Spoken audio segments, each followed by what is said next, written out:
And that is the first mistake that so many of us make. We try to find love when we have love. We give love. A lot of spiritual people would go as far as to say that we are love physically, the physical embodiment of love. I had a friend a couple of years ago, and she announced to me, she told me she was gonna get pregnant. She wanted to have a baby.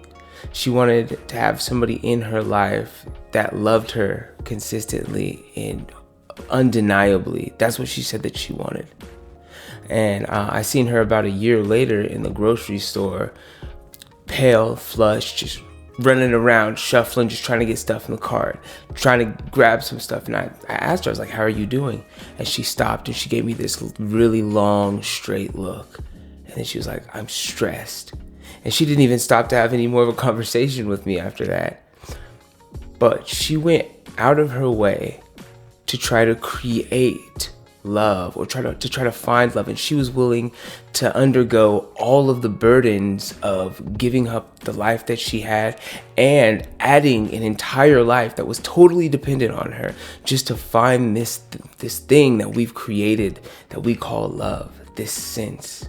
C.S. Lewis said, and I quote, "Love is not an affectionate feeling, but a steady wish for the loved person's ultimate good." Love is a superpower. Love can wake you up in the morning earlier than you ever waked up, push you to achieve a goal that you've been putting off for forever. Love can make you do things that you thought that you might never ever do yourself. But your love works on you and you alone.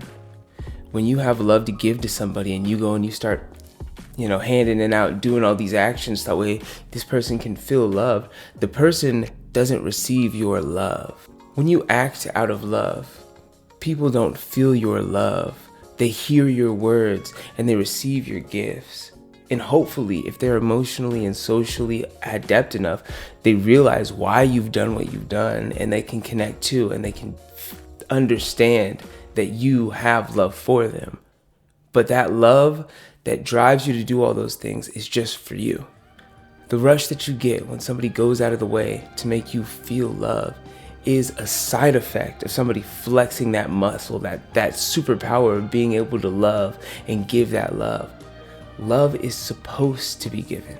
But everything aside from that is just a byproduct of somebody giving love. We have to start learning to stop looking at somebody for how they ought to treat us and start going out of our own way to treat people with the love, kindness, and respect, and that from that place of growth that we keep tied down just for ourselves. If you feel like right now in your life you do not have enough love, go find something to love and give. Find something that's worth your divine time and effort, and dedicate yourself to that and begin to give. And the universe will give back in those places that it knows that you are invested in. The universe will invest back into you. When you commit to loving something and you start to pour energy into it, the universe staples it into your life. So choose wisely. Because if you choose something to love that leaves no room for growth or development, or for you to receive energy, then you might get caught up into an unrequited cycle of giving. And I don't know if you've ever been in a relationship where you wanted somebody to love you because you love them and they just don't, but take it from somebody with experience, it is not a garden that you want to keep planting your seeds in.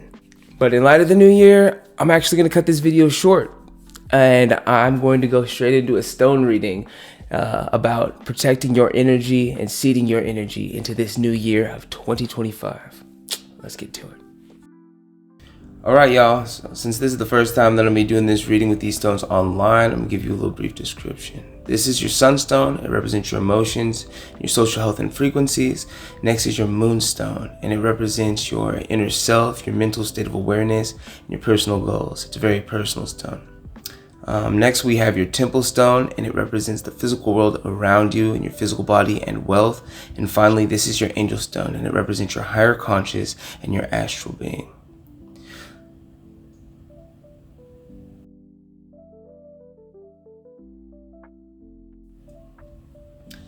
Okay, so the first thing that we're going to read is the constellation, which is the shape that they land in. This constellation represents the cat.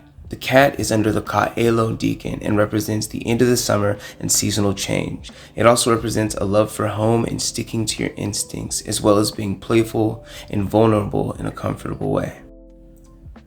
So next, we're going to read your aura stone, and that would be the moonstone in this case. Under this constellation, it represents a time to balance your living situation and change your habits. Anything from changing your routines to confronting roommates. The future you will literally take you out to dinner. Next, we talk about the compass from your sunstone to your angel stone. Laid out like it is here, it tells that people and things you care about will likely lead you down some slippery situations this year. Trials that are going to test your light. Another reminder to be steadfast in what you believe and why you believe in it.